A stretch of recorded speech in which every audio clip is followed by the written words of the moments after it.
अस्सलाम वालेकुम, my name is doctor Afira Kaleem and I am from dental academy. आज जो हमने चैप्टर पढ़ना है वो है नॉन सर्जिकल एंडोडोंटिक रीट्रीटमेंट। ये चैप्टर ग्रॉसमैन की बुक से है। आई सजेस्ट कि अगर आपके पास भी ग्रॉसमैन की बुक है तो आप उसको सामने रख के ही ये चैप्टर पढ़ें, ताकि आप अपनी साथ साथ बुक के ऊपर भी मार्किंग्स करते चले जाएँ। अच्छा, ये जो नॉन सर्जिकल एंडोडोंटिक रीट्रीटमेंट है, जैसे कि नाम बता रहा है, ये तब करनी होती है जब भी कोई आपकी एंडोडोंटिक ट्रीटमेंट हुई हुई थी, कोई भी दांत की आपने आरसीटी की हुई थी और अब वो आरसीटी फेल हो गई है। ठीक है, वो इन्फेक्शन की वजह से फेल हो सकती है, वो प्रोसीजरल एरर्स की वजह से फेल हो सकती है, किसी भी वजह से अगर आरसीटी फेल हो जाती है तो हम उसको रीट्रीटमेंट करेंगे उसकी। अब कुछ सर्जिकल रीट्रीटमेंट्स होती हैं, कुछ नॉन सर्जिकल है। इसके अंदर हमने नॉन सर्जिकल पढ़नी है। पहले तो कहते हैं कि कोई भी आरसीटी ट्रीटेड अगर दांत होता है तो 90% प्रेडिक्शन होती है कि वो जो थेरेपी है वो खुद ही से वो जो थेरेपी है वो आपके इन्फेक्शन वगैरह को हील कर देगी और इन मोस्ट केसेस कोई किसी किस्म का फर्दर सिम्टम्स नहीं आते। ठीक है, कहते हैं जो symptoms post endodontic discomfort feel होता है वो 1 वीक तक मैक्सिमम जा सकता है, फ्यू डेज टू 1 वीक जाता है। और वो क्यों होता है? वो क्लूजल डिस्टर्बेंस की वजह से हो सकता है, यानी कि आपने फिलिंग लगाई तो फिलिंग थोड़ी सी ऊंची रह गई, हाई स्पॉट रिमूव करेंगे वो एक्लूजन डिस्टर्बेंस चली जाएगी। उसके अलावा कहते हैं ट्रांजिएंट एपिकल पेरिडोंटल इन्फ्लेमेशन हो सकती है। जब आप फाइलिंग करते हैं तो समटाइम्स फाइल जो है वो एपिक्स को क्रॉस करके आपके सराउंडिंग पेरिडोंशियल टिश्यू को इम्पिंच करती है, उसकी वजह से पेरिडोंटल इन्फ्लेमेशन हो सकती है। ये भी ट्रांजिएंट होती है, within a week resolve हो जाती है। तो कहते हैं विद इन अ वीक सारे जो इश्यूज हैं वो रिजॉल्व हो जाते हैं आफ्टर आरसीटी। लेकिन स्टिल अगर किसी किस्म की कोई इशू रह जाए तो उसके लिए हमने क्या करनी होगी? उसके लिए हमने रीट्रीटमेंट करनी होगी। फिर कहते हैं कि अगर किसी दांत की रूट कैनाल फेल हो गई है तो उसको मैनेज करने के लिए आपके पास 4 ऑप्शंस होती हैं।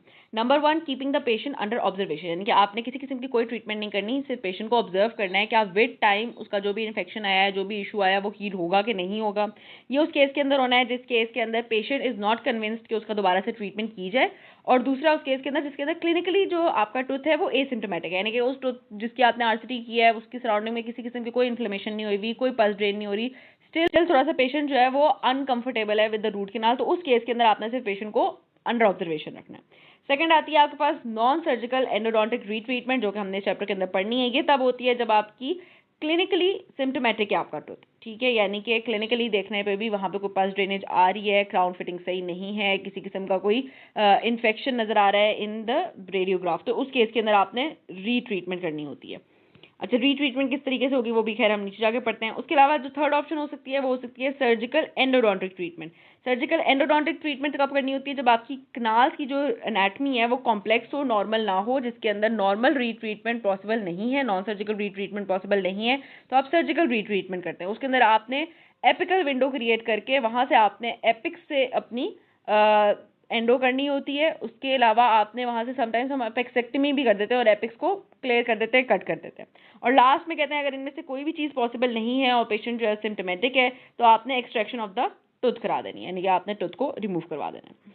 नीचे आ जाती है हमारे पास डेफिनेशन ऑफ एंडोडोंटिक रीट्रीटमेंट। कहते हैं एंडोडोंटिक रीट्रीटमेंट जो प्रोसीजर है उसके अंदर आपने रूट कैनाल फिलिंग मटेरियल्स को रिमूव करना होता है फ्रॉम द टूथ। उसके बाद आपने दोबारा से टूथ की रीशेपिंग करनी होती है और एंड में कैनाल्स को ऑब्चुरेट कर देना होता है। कहते हैं ये जो ट्रीटमेंट आपने करनी है ये तब करनी है जब आपकी जो ओरिजिनल ट्रीटमेंट थी वो इनएडिक्वेट थी, यानी कि आपकी जो for example GP full length तक नहीं गया हुआ था, जो नॉर्मल लेंथ तक जाना चाहिए, फाइलिंग प्रॉपर नहीं हुई थी, तो आपने ये एंडोडोंटिक रीट्रीटमेंट करनी होती है। और because the root canal has been contaminated by the prolonged exposure, यानी कि ऊपर से कॉर्नियल फिलिंग सही नहीं थी, जिसकी वजह से जो आपकी रूट कैनाल जो एरिया हुआ हुआ है वहाँ पे ओरल इन्वायरमेंट का इन्फ्लुएंस बहुत ज़्यादा आ रहा था, जिसकी वजह से आपकी रूट कैनाल जो है फेल हो गई हुई है। तो ये आपने डेफिनेशन अच्छे से याद कर लेनी है। इसके अंदर जो सिंपली एडिशनल बात है वो सिर्फ ये है कि आपने रूट कैनाल फिलिंग को रिमूव करके देन सारे रूट कैनाल के प्रोसीजर्स जो हैं रिपीट करने होते हैं। अच्छा, अब साइड पे आ जाते हैं, तो यहाँ पे हमारे पास आती हैं common causes of root canal failure. ये बातें एमसीक्यूज में पूछी जा सकती हैं। 2 तरह की कॉजेज हो सकती हैं, एक हो सकती है ऑपरेटर रिलेटेड फेलियर और दूसरा हो सकता है हमारे पास नॉन ऑपरेटर रिलेटेड फेलियर। जो ऑपरेटर रिलेटेड फेलियर होता है उस वो क्या क्या होता है कि आपने प्रॉपर आइसोलेशन नहीं की ड्यूरिंग आरसीटी करते हुए, यानी कि प्रॉपर रबर डैम की एप्लीकेशन नहीं थी, तो बैक्टीरियल इन्वेजन हो गई ड्यूरिंग आरसीटी। उसके अलावा कोई आपने रूट कैनाल मिस कर दी, हमें पता है मोलर्स के अंदर MB2 होती है जो कि मिस हो सकती होती है, तो रूट कैनाल मिस हो गई तो उसके अंदर इन्फ्लेमेशन हो गई और दोबारा से री इन्फेक्शन हो गया। इनएडिक्वेट क्लीनिंग थी, ये कहते हैं most common cause of failure है।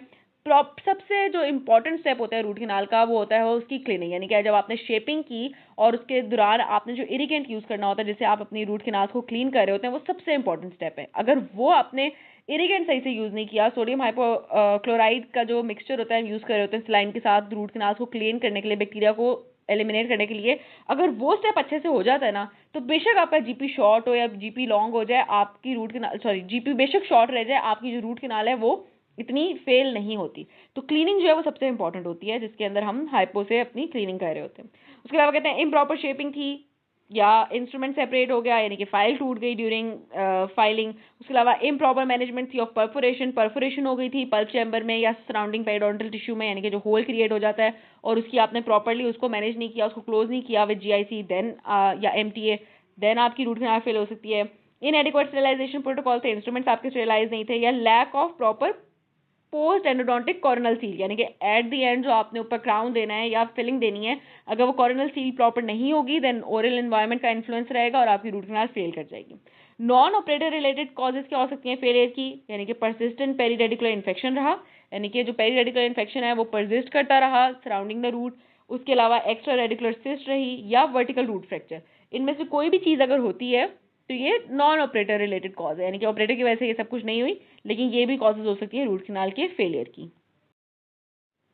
अच्छा, रीट्रीटमेंट के ऑब्जेक्टिव्स क्या होते हैं ये भी हमने पहले भी डिस्कस किया है कि आपने एडिक्वेट एक्सेस ओपनिंग क्रिएट करनी है पल्प चैम्बर के अंदर। ठीक है, आपने पल्प चैम्बर को ओपन किया, जो भी आपकी ऑब्चुरेटेड किनाल्स थी उनके लिए प्रॉपर आपके पास एक्सेस आ जानी चाहिए, यानी कि आपको ऊपर से ऑब्चुरेटेड ऑरिफिसेस नजर आ रहे होंगे। फिर आपने क्या करना है, जो आपकी रेस्टोरेटिव मटीरियल था सराउंडिंग में या जितनी भी आपकी ऑब्चुरेटिंग मटीरियल था आपने उनको रिमूव करना है, यानी कि गटा पर्चा वगैरह आपने सब कुछ रिमूव करना होगा। देन आप अपनी रूट कैनाल सिस्टम को दोबारा से डिसइंफेक्ट करेंगे, यानी कि कोई भी माइक्रो ऑर्गेनिज्म अगर रह गया हुआ था प्रीवियस ट्रीटमेंट के बाद आपने उस सबको एलिमिनेट करना है। लास्ट में आपने अपनी कैनाल को शेप करेंगे, प्रॉपरली क्लीन करेंगे, ऑब्चुरेट कर देंगे एंड ऊपर से फिर प्रॉपर कॉर्नल सील लगा देंगे। ठीक है, तो ये हमारे ऑब्जेक्टिव्स हैं हमारी रीट्रीटमेंट के। और नीचे अगर हम आ जाए तो यहाँ पे इन्होंने एक एग्जाम्पल भी दी हुई है। इस एग्जाम्पल में वो दिखाते हैं कि आपकी जो रूट कैनाल है, यहाँ पे देखो तो गटा पर्चा जो है वो आपका प्रॉपरली नीचे तक एपिक्स तक नहीं गया हुआ। ठीक है, एपिक्स तक आपकी क्लीनिंग नहीं हुई हुई और सराउंडिंग दी एपिक्स आपकी इन्फेक्शन जो है वो भी शुरू हो गई हुई है इस केस के अंदर। तो इस केस के अंदर हमने रीट्रीटमेंट की है, हमने सारा जितना भी गटा पर्चा वगैरह था हमने उसको रिमूव किया। उसके बाद कहते हैं कि आपने कैल्शियम हाइड्रोक्साइड प्लेस किया in between the treatment of this retreatment of RCT. इस पिक्चर के अंदर वो इस पिक्चर के अंदर कैल्शियम हाइड्रोक्साइड उन्होंने प्लेस किया हुआ है और लास्ट में उन्होंने दिखाया है कि उन्होंने उस रूट कैनाल को दोबारा से ऑब्चुरेट करके हील करवा दिया हुआ है। ठीक है, अब नीचे जो पिक्चर उन्होंने दिखाई हुई है वो 10 ईयर्स के गैप पे या 12 ईयर्स के गैप पे 14 ईयर्स के गैप पे उन्होंने दोबारा एक्सरेज किए हुए, जिसके अंदर वो दिखा रहे हैं कि जो सराउंडिंग में इन्फेक्शन आया था वो प्रॉपर्ली अब हील हो चुका हुआ है जब रीट्रीटमेंट उन्होंने प्रॉपर्ली की है।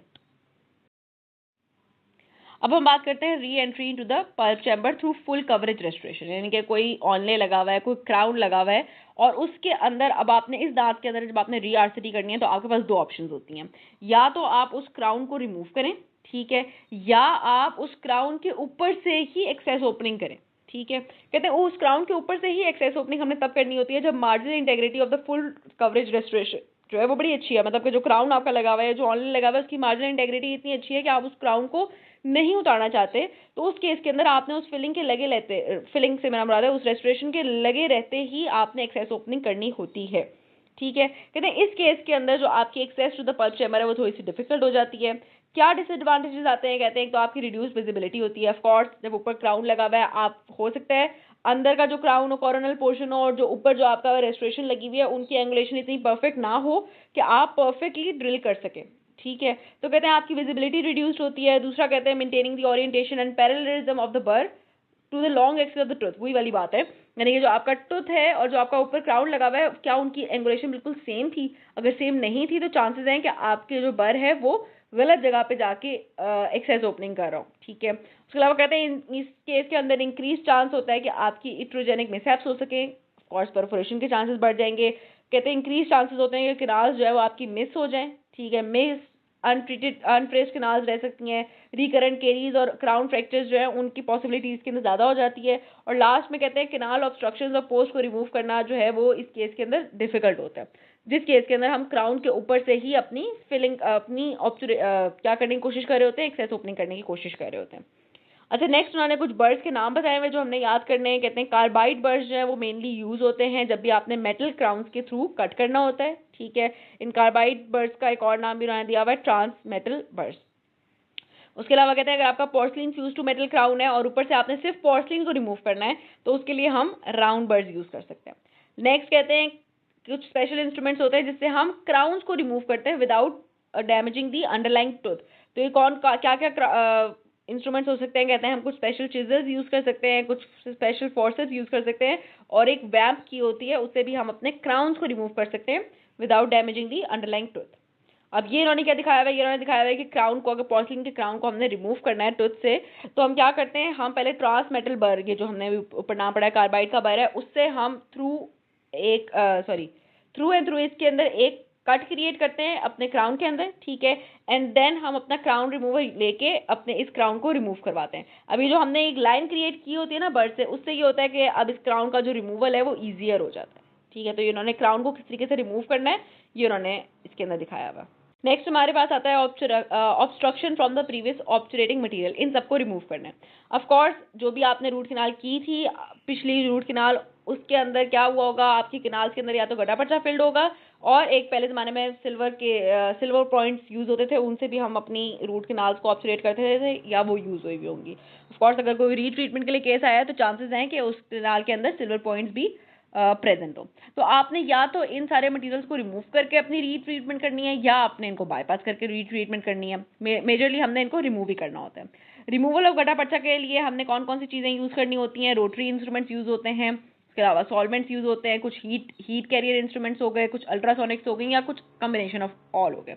अब कहते हैं जो रोटरी इंस्ट्रूमेंट्स होते हैं ये मोस्ट कॉमनली सबसे ज़्यादा यूज़ हो रहे होते हैं। ये सिंपली जो आपकी रोटरी होती है जो कि हम अपनी फाइलिंग के लिए भी यूज़ कर रहे होते हैं, कैनाल शेपिंग के लिए भी यूज़ कर रहे होते हैं, ये वही रोटरी के अंदर आपने या तो आप अपनी नॉर्मल फाइल्स लगा देंगे या एक कुछ स्पेशल फाइल्स होती हैं एंडो फाइल्स, जिसके अंदर आपकी जो रीट्रीटमेंट वाली फाइल्स होती हैं, जीपी रिमूवल वाली फाइल्स होती हैं, वो आप यूज़ करेंगे। नीचे भी उन्होंने ये लिखा हुआ है, कहते हैं या तो आपने नॉर्मल अपनी निकल टाइटेनियम शेपिंग वाली फाइल्स यूज़ कर ली या कुछ स्पेशल रोटरी रीट्रीटमेंट फाइल्स होती हैं आप वो यूज़ करेंगे। सॉल्वेंट का काम क्या होता है, सॉल्वेंट का काम ये होता है कि जो पुराना गड्ढा पर्चा प्रेजेंट था उसको वो सॉफ्टन कर देता है उस गड्ढा पर्चा को, एंड देन उस गड्ढा पर्चा का जो रिमूवल है वो ईजियर हो जाता है। कौन कौन सा सॉल्वेंट यूज़ हो रहा होता है उसके बाद हमने यहाँ से नेम्स याद करना है। कहते हैं क्लोरोफॉर्म यूज़ होता है, लेकिन क्लोरोफॉर्म जो है उसकी कार्सिनोजेनेसिटी पोटेंशियल जो है वो पाया गया तो क्लोरोफॉर्म कम यूज़ हो रहा होता है। उसके अलावा एंडोसॉल्व ई और एंडोसॉल्व आर यूज़ हो रहा होता है। ई वाला तब यूज़ होना है जब ऑब्सुरेटिंग मटेरियल जिंक ऑक्साइड यूजेनॉल से जुड़ा हुआ था, और आर वाला तब यूज़ होना है जब resin based paste and sealers use किए गए थे आपकी जीपी को पेस्ट करने के लिए। तो ये दो टाइप्स के आपके सॉल्वेंट्स यूज़ हो रहे होते हैं। उसके अलावा और कुछ सॉल्वेंट्स हैं जिनके उन्होंने नाम बताए हुए हैं, ज़ाइलीन, यूक्लिप्टॉल और हेलोथेन, ठीक है। कहते हैं सॉल्वेंट्स आपने हमेशा फ्यू ड्रॉप्स ऑफ सॉल्वेंट जो है अपने किसके ऊपर डालना होता है, उस किनाल ऑरिफिस के अंदर डालना होता है जहाँ पे आपको अपनी ऑब्सुरेटेड किनाल्स नजर आ रही होती हैं। देन आपने अपनी फाइल्स यूज़ करनी होती हैं, रोटरी यूज़ करें या नॉर्मल फाइल्स यूज़ करें, और उससे फिर आपने अपना गड्ढा पर्चा को रिमूव करवाना होता है, ठीक है। अब कहते हैं हीट कैरियर्स भी समटाइम्स यूज होते हैं। हीट कैरियर का काम क्या होता है, कहते हैं जो भी एक्सपोज गड्ढा पर्चा होता है उसके ऊपर जाके वो हीट कैरियर को टच करते हैं। हीट कैरियर क्या करेगा, एक्सपोज गड्ढा पर्चा को थोड़ा सा मेल्ट करवाएगा। देन आप आपने अपनी फाइलिंग यूज करनी होती है ताकि आप उससे जो भी एक्सपोज गड्ढा पर्चा था जो कि मेल्ट हुआ होगा उससे फाइल से आप उसको फिर गड्ढा पर्चा को रिमूव करवाएंगे। लेकिन कहते हैं ये जो प्रोसीजर होता है ज़रा स्लो होता है और ये इतना एफिशिएंट नहीं होता। अब यहाँ पे इन्होंने दिखाएंगे कि किस तरीके से गड्ढा पर्चा रिमूव हो रहा है। ये सॉल्वेंट डाल रहे हैं, ए के अंदर देखो तो सॉल्वेंट डाला जा रहा है, फिर फाइलिंग की जा रही है और फाइलिंग से वो गड्ढा पर्चा रिमूव करके लेके आया जा रहा है। और बी में उन्होंने जो दिखाया हुआ है वो दिखाया हुआ है कि एक हीट कैरियर था, उसने हीट कैरियर अंदर गया है, गड्ढा पर्चा को थोड़ा सा उसने क्या किया है, थोड़ा सा स्मेयर किया, थोड़ा सा मेल्ट किया, एंड देन दोबारा फाइलिंग करेंगे तो उस गड्ढा पर्चा को हम रिमूव करवा रहे होंगे। अच्छा, लास्ट में अल्ट्रासोनिक एक्टिवेटेड फाइल्स भी आ जाती हैं। अल्ट्रासोनिक एक्टिवेटेड फाइल्स तब यूज होती हैं जब आपका जो गड्ढा पर्चा है वो काफ़ी हार्ड सेटिंग पेस्ट से फिल किया हुआ था, ठीक है। हार्ड सेटिंग पेस्ट को लूजन अप करने के लिए, हार्ड सेटिंग पेस्ट को ज़रा सा ब्रेक करने के लिए हम अल्ट्रासोनिक, जिस तरीके से आपके स्केलिंग के इंस्ट्रूमेंट्स होते हैं ना, जो स्केलिंग जिससे हम करते हैं वो अल्ट्रासोनिक वाइब्रेशंस पे हिल रहा होता है, उसी तरीके का इंस्ट्रूमेंट ये होता है। और वो क्या करता है, आपकी जो हार्ड पेस्ट होगा उसको ब्रेक करेगा ताकि प्रॉपरली आपकी अंदर से गड्ढा पर्चा जो है वो रिमूव हो सके। गड्ढा पर्चा को किस तरीके से रिमूव करना है ये हमने देख लिया। नेक्स्ट हमारे पास आ जाती हैं सिल्वर पॉइंट्स को किस तरीके से रिमूव करना है, जिससे अगर सिल्वर पॉइंट से आपने ऑब्जर्वेशन की हुई है तो कहते हैं अगर तो आपका जो बट एंड सिल्वर कोन का है वो आपके पल्प चैम्बर तक एक्सटेंड हो रहा है तो सिंपली आपके पास ये एक इंस्ट्रूमेंट होता है, नैरो बीक का फोर्सेप्स या प्लायर होता है जिसको हम स्टिग्लिट्स प्लायर कह रहे होते हैं, उससे पकड़ के आपने अपने उस सिल्वर कोन्स को निकाल देना होता है। या आपने अल्ट्रासोनिक वाइब्रेटर अगेन यूज़ करना होता है, अल्ट्रासोनिक स्केलर यूज़ करना होता है। वो अल्ट्रासोनिक स्केलर क्या करता है, आपकी इस जो सिल्वर कोन होगी उसको टच करेगा, उससे क्या होगा, वो जो सिल्वर कोन की सराउंडिंग में जितना भी पेस्ट होगा वो लूजन अप हो जाएगा, एंड देन आपने दोबारा से इस फोर्सेप्स से पकड़ के उसको निकाल लेना है। ये ऊपर दिखाया हुआ है ए और बी में कि सिल्वर कोन को किस तरीके से पकड़ के खींच के निकाला जाता है। अच्छा, नेक्स्ट आ जाते हैं इसके अंदर रिकमेंडेड क्लिनिकल प्रोटोकॉल्स। इसके अंदर वही वाली बातें सारी रिपीट हो रही हैं। कहते हैं जो सॉल्वेंट डालना होता है वो आपने सिर्फ कॉर्नल थर्ड तक आप अपने ऑब्चुरेटिंग मटेरियल के सॉल्वेंट डालेंगे। जब वो सॉफ्टेंड हो जाएगा, इनिशियल सॉफ्टनिंग जब उसकी हो जाएगी, देन आपने स्मॉलर साइज हैंड इंस्ट्रूमेंट से या आपने दोबारा से बता रही हूँ रोटरी से अपने उस कॉर्नल थर्ड ऑफ गटा पर्चा को रिमूव करवा लेना है। कहते हैं जो भी रेजिडुअल सीलर और ऑब्चुरेटिंग मटेरियल रह जाएगा उसको आपने हैंड फाइल से और कोपियस इरिगेशन से रिमूव करना है। फ्रीक्वेंट इरिगेशन करती रहनी है जब भी आप अपनी इस कैनाल को क्लीन कर रहे हो, ताकि जितना भी कोई ऑब्चुरेटिंग मटेरियल रह गया हुआ या कोई माइक्रो ऑर्गेनिजम्स रह गए हैं वो सब के सब रिमूव हो जाए। सीक्वेंशियल रेडियोग्राफ्स लेने हैं, रेडियोग्राफ्स में भी पता लगेगा कि सारा का सारा गड्ढा पर्चा रिमूव हो गया हुआ है। और लास्ट में कहते हैं ये जो भी आपने एंडोडोंटिक रीट्रीटमेंट करनी है उसको हमेशा मल्टीपल सेटिंग्स में करना होता है, ताकि आप कर क्यों रहे हैं रीट्रीटमेंट को, इन्फेक्शन आ गया था तो कहते हैं ये जो इन्फेक्शन होता है, जो एंडोडोंटिक इन्फेक्शन आ चुका होता है, ये काफ़ी रेजिस्टेंट होता है, तो आपने मल्टीपल विजिट्स कराने होते हैं इस पेशेंट के, और इन मल्टीपल विजिट्स के दौरान आपने अच्छी इंट्रा कैनाल मेडिकमेंट्स डालनी है सच एज कैल्शियम हाइड्रोक्साइड वगैरह या ट्रिपल एंटीबायोटिक पेस्ट, ताकि जो भी इन्फेक्शन था जो कि अभी तक हील नहीं हो पा रहा था वो प्रॉपरली हील हो जाए। ठीक है, ये जो ऊपर उन्होंने दिखाई हुई है ये आपको सिल्वर पॉइंट्स दिखाए हुए हैं। ए में सिल्वर पॉइंट दिखाया हुआ है, बी के अंदर दिखाया हुआ है किस तरीके से वो प्रॉपरली सिल्वर पॉइंट नहीं ऑब्चुरेट, सिल्वर पॉइंट ने प्रॉपर ऑब्चुरेशन नहीं कराई हुई थी हमारी किनाल की, देन इसको हमने रिमूव कराया एंड देन प्रॉपर ऑब्चुरेशन की। नेक्स्ट हमारे पास आता है removal of the separated instruments, यानी कि ड्यूरिंग फाइलिंग या ड्यूरिंग शेपिंग आपके फाइल्स का या प्रोटेपर टूट गया और वो आपकी किनाल के अंदर ही रह गया। ठीक है, तो आपने उन सेपरेटेड इंस्ट्रूमेंट को किस तरीके से रिमूव करना है। पहले तो कहते हैं कि जो इंस्ट्रूमेंट की सेपरेशन है और ब्रेक है सिर्फ तब होती है जब आप प्रॉपरली अपने इंस्ट्रूमेंट्स को ना यूज़ कर रहे हो, अपनी फाइल्स को प्रॉपरली यूज़ ना कर रहे हो, या आपने अपनी फाइल्स को बहुत ज़्यादा ओवर यूज़ कर दिया हो। ओवर यूज़ की वजह से क्या होगा कि वो जो फाइल्स हैं ऑफकोर्स उनकी स्ट्रेंथ जो है वो वीक हो जाएगी एंड ड्यूरिंग फाइलिंग वो टूट सकती हैं। अब कॉमन कॉजेज बताएंगे, ये यूक्यू में आ सकती हैं। क्या कॉमन कॉजेज होती हैं इंस्ट्रूमेंट सेपरेशन की, कहते हैं इनएडिक्वेट एक्सेस ओपनिंग थी। जब प्रॉपरली ऊपर से एक्सेस ओपनिंग ही सही नहीं होगी तो चांसेस हैं कि आप अपनी फाइल को टेढ़ा करके अपनी किनाल के अंदर घुसा रहे होंगे। जब टेढ़ा करके किनाल के अंदर घुसाएंगे तो उसके अंदर फोर्सेज ज़्यादा आएंगी उस फाइल के अंदर, उसके टूटने के चांसेस बढ़ जाएंगे। फिर आता है absence of glide path. Glide path क्या होता है, आपने फाइलिंग करनी थी, आप अपनी सबसे छोटी फाइल से शुरू करते हैं, 6 की फाइल से या 8 की फाइल से, और फुल कहाँ तक जाते हैं, एपिक्स तक जाते हैं। ठीक है, अब जब बिल्कुल आपने एपिक्स तक एक स्मूथ पार्ट बनाएंगे, वो किस तरीके से बनेगा, वो तभी बनेगा जब आप 6 के बाद 8, 8 के बाद 10, 10 के बाद 15 की फाइल यूज़ करेंगे। अगर आप 6 के बाद फौरन से 15 की फाइल पे आ जाएंगे तो आपका प्रॉपर ग्लाइड पाथ नहीं बन सकेगा। तो अगर आपका ग्लाइड पाथ प्रॉपर नहीं बना, जो कि आपकी सिक्वेंशियल फाइलिंग से बनता है, तो क्या होगा, आपकी चांसेस हैं आपकी फाइल जो है वो ब्रेक कर जाएगी। इसके अलावा कहते हैं ओवर यूज आपने इंस्ट्रूमेंट किया तब भी चांसेस हैं कि आपकी फाइल टूटेगी। उसके अलावा एक्सेसिव एपिकल प्रेशर डाला, ड्यूरिंग शेपिंग आपने बहुत एपिकली प्रेशर डालने की कोशिश की, अपनी फाइल को घुसाने की कोशिश की, फाइल टूट जाएगी। या कहते हैं लार्जर साइज या लार्जर टेपर के इंस्ट्रूमेंट यूज किए इन एक्सट्रीमली थिन या कर्व्ड किनाल, तो भी चांसेस हैं आपकी फाइल टूटेगी ऑफकोर्स, अगर उसकी प्रॉपरली किनाल के अंदर वो यूज नहीं हो रही होगी। फिर आ जाता है ऑपरेटर इन एक्सपीरियंस या poor quality of manufacturing process. Poor quality की फाइल थी, ऑपरेटर इन एक्सपीरियंस था, उसने कुछ स्टेप्स मिस किए, और लास्ट में improper using instrument at improper torque या स्पीड। अगर आप रोटरी कर रहे हैं और आपने बहुत स्पीड पे यूज़ कर रहे हैं या बहुत टॉर्क पे कम टॉर्क पे यूज़ कर रहे हैं, स्पीड हाई होती है तो टॉर्क कम होता है आपकी फाइल का। ठीक है, तो अगर ये चीज़ कर रहे हैं तो क्या होगा, तो भी चांसेस है कि आपकी फाइल जो है वो टूट जाएगी।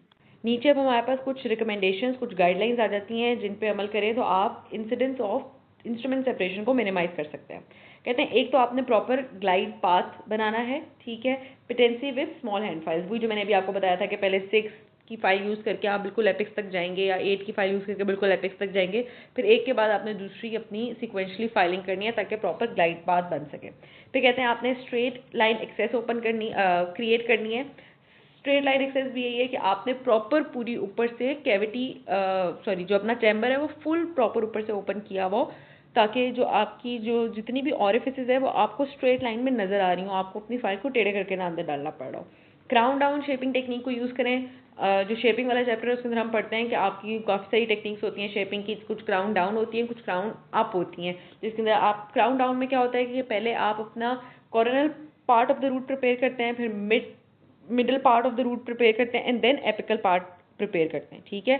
तो आपने क्राउन डाउन टेक्निक से प्रिपरेशन करनी है, बल्कि वो वाली टेक्निक नहीं करनी है जिसके अंदर एपिकल पार्ट पहले प्रिपेयर किया जा रहा होता है, उसमें चांसेस हैं कि फाइल टूटे।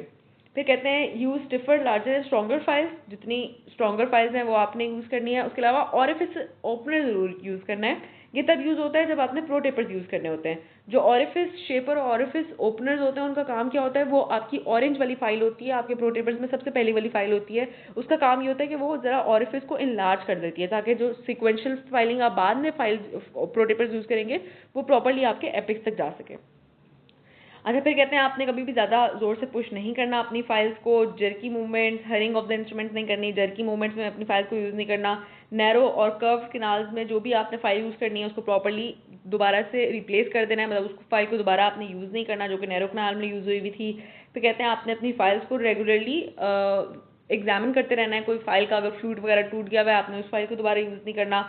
जब भी फाइलिंग करनी है मेक श्योर कि आपकी किनाल के अंदर सोडियम हाइपोक्लोराइड फ्लडेड हो ताकि एक तरीके का एक ग्लाइड पाथ बनाना ईजी हो जाए, आपकी जो फाइल है उसको लुब्रिकेशन मिल सके ड्यूरिंग दी फाइलिंग मोशन। और लास्ट में कहते हैं avoid keeping the file in one spot specially in curved canal, मतलब जो आपने फाइल डाली है तो आपने फाइल को मूव करते रहना है अप एंड डाउन, ये नहीं है कि आपने फाइल को एक पोजीशन में कर्व्ड किनाल में डाल के आपने उसको वहाँ पे स्टे कराया हुआ है। उससे भी क्या होता है कि फाइल की जो ये स्टेनलेस स्टील होती है उसके अंदर चेंजेस आ सकते हैं और उसके टूटने के चांसेस जो हैं वो बढ़ जाते हैं। अच्छा, अब ऊपर अगर बात करें तो उन्होंने बताया हुआ है कि अगर आपकी किसी नैरो कैनाल के अंदर एपिकल थर्ड के अंदर आपकी फाइल टूटती है तो इट बिकम्स वेरी डिफिकल्ट कि उस फाइल को रिमूव कराया जा सके। उसके अलावा कहते हैं जब भी आपकी कॉर्नल थर्ड के अंदर फाइल टूटेगी उसको रिमूव कराना ईजी होगा एंड देन आप उसको रिमूव करके अपनी कैनाल को एपिक्स तक नेगोशिएट करते हैं। उसके अलावा कहते हैं कि समटाइम्स ये होता है कि आपकी किसी नैरो कैनाल के अंदर आपकी जो फाइल है वो टूट जाती है, बेशक वो मिडिल थर्ड में हो या एपिकल थर्ड में हो, उस केस के अंदर हम उस फाइल को रिमूव नहीं करते बल्कि उसको बाईपास कर देते हैं। मतलब वो फाइल वहीं पे पेशेंट के मुंह में, पेशेंट के रूट में पड़ी रहती है एंड देन आप उसको बाईपास करके अपनी सारी फाइलिंग करते हैं एंड देन टूथ को ऑब्चुरेट करते हैं। अच्छा, क्लिनिकल नोट्स में बात करें, कहते हैं साइक्लिक फटीग या मल्टीपल यूज़ हो जाए सेम इंस्ट्रूमेंट का तो इंस्ट्रूमेंट सेपरेशन हो सकती है, यानी कि इंस्ट्रूमेंट काफ़ी दफ़ा यूज़ हो रहा है देन उसके अंदर साइक्लिक फटीग आ जाएगी और वो इंस्ट्रूमेंट ब्रेक हो सकता है। टॉर्शनल फटीग आ सकती है, यानी कि हाई स्पीड पे यूज़ कर रहे थे तो उसके अंदर फटीग आ गई। उसके अलावा कहते हैं जो आपकी एच फाइल्स होती हैं, हेड स्टोन फाइल्स जिसको कहते हैं, उनका टूटने का चांस ज़्यादा होता है, इसलिए अब जो है वो फाइल्स कम यूज़ की जाती हैं। नीचे बात करते हैं, कहते हैं प्रोग्नोसिस और management of the separated instrument वो किस पे डिपेंड करता है कि लेवल ऑफ इंस्ट्रूमेंट सेपरेशन क्या था। अब इसके अंदर हमें पता है कि अगर कॉर्नल थर्ड पे फाइल है तो आपने कोशिश करनी है कि उस फाइल को रिट्रीव ही करवाएं, लेकिन अगर एपिकल थर्ड पे है तो समटाइम्स हम अपनी फाइल को वहीं पे रहने देते हैं तो उसका प्रोग्नोसिस बेहतर आ सकता है। वो उस केस के अंदर वो नीचे हम बात करते हैं साइज ऑफ द इंस्ट्रूमेंट पे डिपेंड करेगा। साइज ऑफ द इंस्ट्रूमेंट में यह है कि जितने बड़े साइज की फाइल जो है वो नीचे जाके टूटेगी उतना एक तरीके से बेहतर होगा, क्योंकि जब बड़े साइज की फाइल अगर एपिक्स में जाकर टूटती है तो वो एज एन ऑब्चुरेटिंग मटीरियल ही काम करेगी, ठीक है। उसने क्या कर देगी, वो आपके एपिक्स को जाके सील कर देगी। तो ऊपर जब आप अपना ऑब्चुरेशन की गटापटा से करेंगे तो नीचे एपिक्स भी आपका क्लोज्ड ही होगा, क्योंकि वहाँ पे एक बड़े साइज की फाइल की टिप टूटी हुई है, ठीक है। तो जितना साइज बड़ा टूटेगा नीचे जाके एपिकल रीजन में जाके उतना एक तरीके से प्रोग्नोसिस बेहतर आएगा। नेक्स्ट बात करते हैं degree of infection beyond the level of the separation. अगर इतना इन्फेक्शन नहीं था उस रूट किनाल में जहाँ पे उस दांत में जिसकी हम आर्सरी कर रहे थे और फाइल टूटी, अगर इन्फेक्शन नहीं था और फाइल टूटी है एपिकल रीजन में तो प्रोग्नोसिस ठीक आएगा। लेकिन अगर इन्फेक्शन है और फाइल टूटी है देन हमें कोशिश करनी है कि हम उस फाइल को रिमूव करवाएं। नेक्स्ट आता है ऑपरेटर स्केल पे और लास्ट में आ जाती है patient motivation and decision of future course of treatment. Of course अगर फाइल टूटती है तो हमारा जो ट्रीटमेंट प्लान है वो थोड़ा प्रोलॉन्ग्ड हो जाता है, पेशेंट के विजिट्स बढ़ जाएंगे फॉर द फाइल रिट्रीवल या फाइल बाईपास। तो पेशेंट की मोटिवेशन पे भी डिपेंड करेगा कि अल्टीमेटली उस टूथ की प्रोग्नोसिस कैसी आएगी। अच्छा, अब अगर फाइल टूट जाती है तो उसको रिमूव करने के लिए हमारे पास 3 ट्रीटमेंट प्लान, उसको ट्रीट करने के लिए एक तरीके से कह सकते हैं हमारे पास 3 ट्रीटमेंट प्लान हो सकते हैं। एक है या तो हम उस इंस्ट्रूमेंट को रिट्रीव करवाएं, उस फाइल को रिट्रीव करवाएं, वो हम अल्ट्रासोनिक से करवा सकते हैं या वाइड लूप से करवा सकते हैं, ठीक है। ये वाइड लूप क्या होती है और ये ट्यूब टेक्निक क्या होती है इसकी हम जरा सब नीचे देख लेंगे। या तो हम ये कर सकते हैं अगर फाइल टूटी हुई है तो आप उसको बाईपास करें, उस फाइल को वहीं रहने दें, उसके सराउंडिंग से अपनी सारी ट्रीटमेंट करने की कोशिश करें। और लास्ट में हम ये कर सकते हैं सर्जिकल इंटरवेंशन, जिसके अंदर हम hemi section of the root कर सकते हैं। जिस रूट के सेक्शन में और जिस रूट के अंदर फाइल टूटी थी हम सर्जिकली उस सारे एरिया को फ्लैप उठा के उस सारे एरिया को एक्सपोज करा के वो रूट ही रिसेक्ट करवा दें, ठीक है। अच्छा, अब जो हमारे पास अब जो हमारे पास फाइल रिट्रीवल के जो टेक्निक्स आती हैं उसके अंदर सबसे ज़्यादा जो कॉमनली यूज़ हो रही होती है टेक्निक वो आपकी अल्ट्रासोनिक इंस्ट्रूमेंटेशन की होती है। अल्ट्रासोनिक इंस्ट्रूमेंटेशन जो है वो वही आपकी स्केलर लाइक इंस्ट्रूमेंट्स होंगे जो कि आपकी किनाल के अंदर जाके वाइब्रेशंस क्रिएट करवाएंगे और उन वाइब्रेशन से क्या होगा कि वो जो फाइल होगी वो सराउंडिंग के टिश्यू से, सराउंडिंग के तो स्ट्रक्चर से थोड़ी सी डिटैच हो जाएगी एंड देन उसका जो रिट्रीवल है वो ईजी हो जाएगा। अब ये इन्होंने इस केस के अंदर दिखाई हुई है कि एक रीजन में एपिकल थर्ड में आपकी फाइल टूटी हुई है, एक रीजन में मिडल थर्ड में टूटी हुई है। अच्छा, अब यहाँ पे भी इन्होंने जो फ्लो चार्ट दिखाया हुआ है वही वाला दिखाया हुआ है कि अगर जो आपका फ्रैक्चर्ड इंस्ट्रूमेंट है can it be bypassed, if yes then आपने उसको बाईपास करके क्या करना है, किनाल को ऑब्चुरेट करना है, किनाल की प्रिपरेशन करनी है। लेकिन अगर बाईपास नहीं हो सकता तो क्या आप उसको लोकेट कर सकते हैं। अगर तो वो मिडल और कॉर्नल थर्ड में है तो आपने उसको रिमूव करवाना है। अगर वो एपिकल थर्ड में तो देन आपने कोशिश करनी है उसको ना रिमूव करवाएं, आप उसको रहने दे सकते हैं वहाँ पे। आपने बस उसके रिस्क एंड बेनिफिट्स का एनालिसिस कर लेना है। रिस्क और बेनिफिट्स क्या होते हैं, कहते हैं इश्यूज क्या क्या आ सकते हैं कि वो एपिकल थर्ड के अंदर है कि रूट लेंथ कैसी है, कर्वेचर कैसा है, इन्फेक्शन कैसा है, उसके अलावा कितने फ्रेगमेंट टूटा हुआ है आपकी फाइल का। इन सब बातों पे डिपेंड करेगा कि आपने अपनी फाइल को रहने देना है या नहीं रहने देना। जो फैक्टर्स उसकी प्रोग्नोसिस को अफेक्ट करेंगे, पेरीएपिकल लेजन हो गया, किनाल प्रिपरेशन की स्टेज की थी, अगर किनाल प्रिपरेशन कंप्लीशन मतलब फॉर एग्जाम्पल अब आपको प्रोटेपर्स का पता नहीं पता है कि नहीं पता, लेकिन प्रोटेपर्स जो है हमारे वो F1, F2, F3 के होते हैं, ठीक है। अगर तो F2 की फाइल टूटी है यानी कि आपकी किनाल प्रिपरेशन ऑलमोस्ट कंप्लीशन पे थी और उसकी फाइल की टिप आपकी एपेक्स पे टूटी है तो उसका प्रोग्नोसिस अच्छा होगा, ठीक है। लेकिन अगर बिल्कुल स्टार्ट ही आपने प्रिपरेशन की थी और स्टार्ट में ही पहली ही फाइल या दूसरी ही फाइल आपकी टूट गई है तो उसका प्रोग्नोसिस बुरा होगा क्योंकि आपकी प्रिपरेशन सही नहीं हुई हुई थी, आपकी क्लीनिंग अभी सही नहीं हुई हुई थी, ठीक है। तो ये हमने चीज़ें इसके अंदर देख ली। नेक्स्ट आ जाते हैं तो आपकी जो ये जो अल्ट्रासोनिक टिप्स हैं, ये अल्ट्रासोनिक टिप्स हो सकती हैं और अल्ट्रासोनिक फाइल्स हो सकती हैं। फाइल्स जो होंगी वो आप अपनी उसी के अंदर यूज़ करेंगे, रोटरी जैसी एक डिवाइस होगी जिसके अंदर डाल के आप अल्ट्रासोनिक फाइल्स यूज़ कर सकते हैं। जो वायर लूप और ट्यूब टेक्निक है उसकी हम नीचे अभी जाकर पिक्चर देख लेंगे। अच्छा, ये इन्होंने दिखाया भी है। ए में वो दिखाते हैं कि आपने यहाँ पे अपनी जो फाइल है उसको रिट्रीव करवाया, ठीक है, और बी में वो दिखाते हैं कि आपने उसको बाईपास किया। यहाँ पे देखो उसने फाइल को रिमूव नहीं करवाया बल्कि उसको बाईपास करके प्रेपरेशन की है और साथ फिर जीपी फिल कर दिया, ठीक है। और सी में उन्होंने दिखाया हुआ है सर्जिकल रिसेक्शन के एपिक्स के बाहर चली गई हुई थी फाइल टूट के, तो उस केस के अंदर उन्होंने पहले ऑब्जर्वेशन की एंड देन एपिक्स को कट करके हेमिसेक्टमी कर दी और वहाँ से सॉरी एपिक्सेक्टमी कर दी और वहाँ से आपकी जो रूट थी जहाँ पे ये टूटा हुआ था फाइल उसको ही रिमूव करवा दिया। अभी नीचे ए और बी में ये अल्ट्रासोनिक टिप्स दिखा रहे हैं जिनसे हम अपनी फाइल के रिमूवल करवा सकते हैं।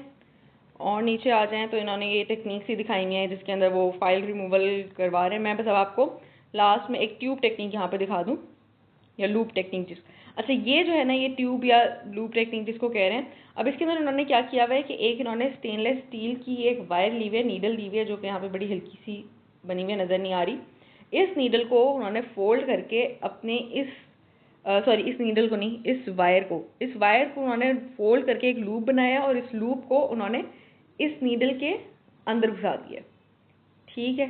अब ये जो लूप सा बनता है ना, ये लूप अंदर आपकी किनाल के अंदर जाएगा और किनाल के अंदर जाके ये लूप किसके साथ इंगेज होगा, आपकी जौन सा भी इंस्ट्रूमेंट टूटा हुआ है आपकी किनाल के अंदर उसके साथ ही इंगेज होगा। अब यहाँ पे यही हो रहा है कि ये आपकी नीडल है, नीडल के आगे ये एक छोटा सा स्टेनलेस स्टील का जो लूप बनाया था और अंदर डाला था हमने अपनी नीडल के अंदर, वो जाके इंगेज हुआ है इस फाइल के साथ एंड देन जब आपने उस नीडल को वापस निकाला है तो वो उस लूप के साथ जुड़े हुए आपकी वो जो सेपरेटेड इंस्ट्रूमेंट था वो बाहर आ गया हुआ है। तो इसके बस आपको नाम पता होना चाहिए इन टेक्निक्स के कि टेक्निक रिट्रीवल के अंदर 3 चीज़ें यूज़ हो रही थी। एक ट्यूब टेक्निक जिसको हम ये वायर लूप टेक्निक भी कह रहे हैं, उसके अलावा आपके अल्ट्रासोनिक टिप्स हैं, ये आप कर सकते हैं। अगर नहीं इंस्ट्रूमेंट रिट्रीव हो सकता देन आप उसको बाईपास कर सकते हैं, बाईपास भी नहीं हो सकता, रिट्रीव भी नहीं हो सकता, देन हम सर्जिकल रिसेक्शन कर सकते हैं, ठीक है। ये बस इन चीज़ों के नाम पता होने चाहिए। डिटेल्स जो है इसकी एज इन थ्योरी में इतनी इंपॉर्टेंट नहीं होती।